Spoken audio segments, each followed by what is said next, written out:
नीति निर्देशक तत्व ये हम लोग देख चुके थे, ये भाग 4 वाला। इसके बाद हमें देखना था, आप नहीं देखे थे, उसमें अब देख लीजिएगा।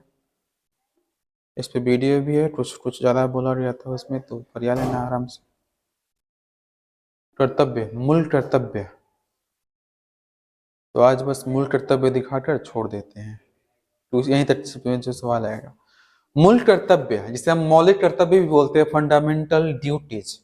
ये शुरुआत में जब हमारा संविधान लिखा जा रहा था तो उस समय ये नहीं आया था, बल्कि लगभग 25 साल के पश्चात आया था। ये 1976 में आया था। ये आखिर में क्या जरूरत आन पड़ा, क्योंकि इससे पहले जो है हमने मौलिक अधिकार तो देखा है, तो लोग जो है अपना अधिकार तो मांग रहे हैं, लेकिन अपना कर्तव्य लोग नहीं समझ रहे हैं। तो उनके अपने कर्तव्यों को याद दिलाने के लिए जो है मौलिक कर्तव्य को 1976 में एक खास संविधान संशोधन के माध्यम से इसे ऐड किया गया था। कौन सा ये संविधान संशोधन किया गया था? इसमें 42वां संविधान संशोधन, ठीक है। 42वां संविधान संशोधन के द्वारा इसे लाया गया था। कब लाया गया? 1976 में, ठीक है। इंदिरा गांधी जो है स्वर्ण सिंह नाम के एक व्यक्ति से कहती हैं कि जाओ देखो तो थोड़ा सा पूरे संविधान का मुआयना करो, देखो कहाँ फॉल्टनेस हो रहा है, संविधान जो है इतना अच्छे से लिखा गया है, आखिर में कहाँ गड़बड़ी हो रहा है। तो बोलते हैं कि लोगों को उनका अधिकार तो दिया गया है, सब चीज दिया गया है, और लोग अपना अधिकार मांग भी रहे हैं, लेकिन लोग अपना कर्तव्य नहीं समझ रहे हैं। तो इसलिए जो है इसको संविधान में ऐड करना पड़ा, ठीक है सर। देखिए आजादी का 25 साल जो है लगभग हो चुका था, तो जब भी ऐड किया जाता है तो किसी खास के आसपास में, क्योंकि ये बहुत ही इंपॉर्टेंट था, तो भाग नंबर 1 के पास नहीं ऐड किया गया, 2 वाला के पास भी नहीं, क्योंकि जमीन वाला में इसको क्या ऐड करना है, जमीन शुरुआत वाला में जमीन है, उसके पश्चात में अगला में क्या है, नागरिकता है, उसके बाद अधिकार दे दिया गया, उसके बाद इन पे शासन करने के लिए कैसे कैसा जो है नीति बनाया जाएगा वो ला दिया गया, उसके पश्चात इस वाला में ऐड किया गया।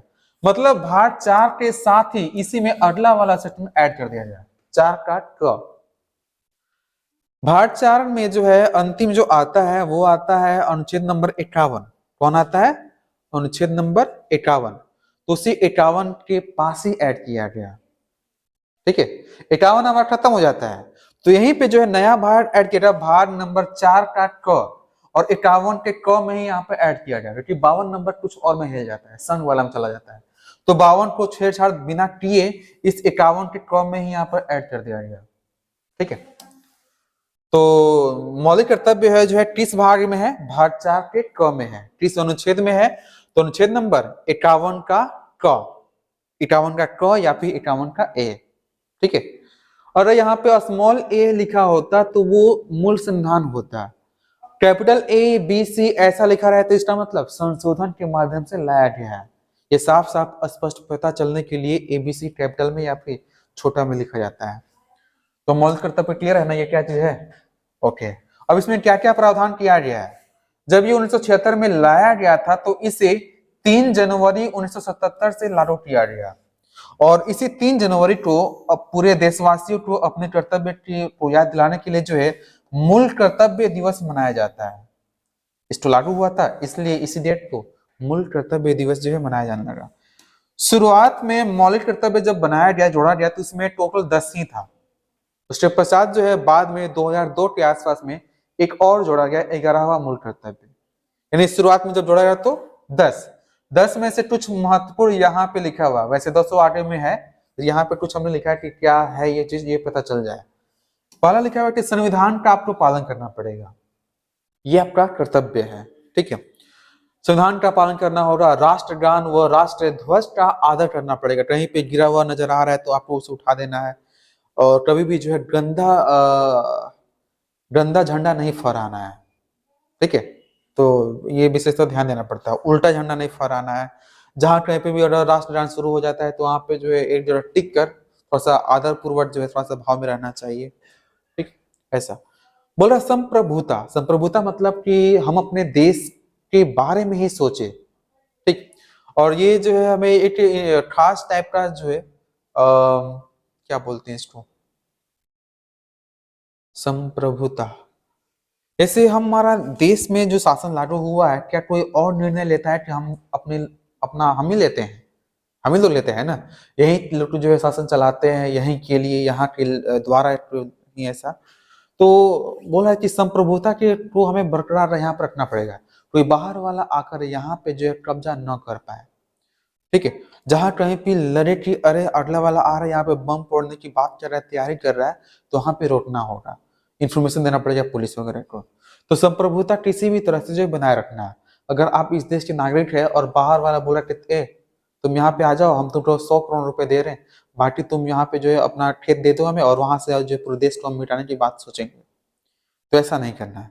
संप्रभुता पे जो खतरा नहीं आना चाहिए। ठीक है, और कहीं पे ऐसा एक्टिविटी होता है तो आपको उसे रोकना होगा, सरकार की सहायता करनी पड़ेगी। एकता और अखंडता की रक्षा करना, बोला कि जहां कहीं भी मान लीजिए कोई कांड हुआ है और पूरे देश को अगर आप मीडिया वाले हैं और आप दिखा रहे हैं, तो वहां से अगर ऐसा पॉसिबिलिटी हो कि पूरे देश भर में दंगा फैल सकता है, तो उससे आपको नहीं दिखाना है। ठीक है, ये जितने भी मीडिया वाले हैं उन सभी को ये निर्देश रहता है। ओके, एकता और अखंडता की रक्षा करना है, देश की रक्षा व राष्ट्र सेवा करना।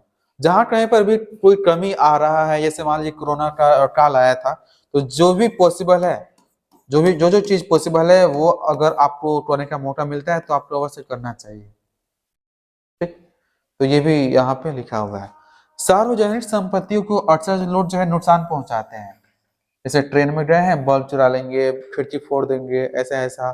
सरकारी स्कूल में बच्चे जाते हैं तो वहाँ पे पंखा नवा देते हैं, बेंच तोड़ देते हैं, है ना ऐसा। या फिर कुछ होता है हंगामा वगैरह तो बस को जो है तोड़ देते हैं, बस गाड़ी वगैरह मतलब तोड़ना शुरू कर देते हैं। तो ऐसा नहीं करना चाहिए। सार्वजनिक संपत्ति है तो उसका संरक्षण करना और हिंसा से दूर रहना, ये कर्तव्य के फॉर्मेट में दिखाया जा रहा है। उसके बाद जो है 86वें संविधान संशोधन 2002 में जो है 11वां मूल कर्तव्य जोड़ा गया, जिसमें ये कहा गया कि कोई भी पेरेंट्स जो है अपने 6 से 14 साल के बच्चों को जो है शिक्षा का अवसर अवश्य प्रदान करें। तो ऐसा इसलिए किया गया क्योंकि इससे पहले जो है बच्चों को जो है लगातार काम करवाया जाता था, कहीं पे इधर में खेत वगैरह में मजदूरी पे मतलब काम करने के लिए भेज देते थे लोग। तो इसे रोकने के लिए ऐसा किया गया, बच्चों को ये अवसर मिलना चाहिए। और कोई बच्चा कह दे कि हमारे पेरेंट्स जो पढ़ने नहीं दे रहे हैं, तो पेरेंट्स पे केस हो सकता है। ठीक है, और मूल कर्तव्य में जो 11 है वो यहाँ पे लिस्ट है, और इसमें यहाँ पे ये क इस फॉर्मेट में लिखा हुआ है, टोटल यहाँ पे है। कुछ महत्वपूर्ण वहां से तो पता चल गया होगा, लेकिन फिर भी इस वाला को पूरी तरह से पढ़ लीजिएगा। देश की रक्षा करे, आह्वान किए जाने पर राष्ट्र की सेवा करे।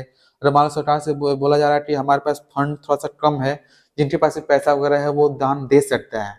फंड बनाया जाता है, जैसे कोरोना वाला था ना, उसमें भी फंडिंग बना था प्रधानमंत्री के नाम से। तो वो सब यहाँ पे सारी चीज जो है लिखा हुआ है, तो इसे आपको पढ़ लेना होगा। अंतिमवा जो है ये, माता पिता या संरक्षक वे 6 से 14 साल के बच्चों की आयु की यथा स्थिति अपने बच्चे अथवा प्रतिपाल्य, अगर कोई प्रतिपाल्य वाला है, वार्ड में कोई है, तो वो शिक्षा प्रदान करने के अवसर प्रदान करेंगे। तो एक बार इसे पढ़ लेना है।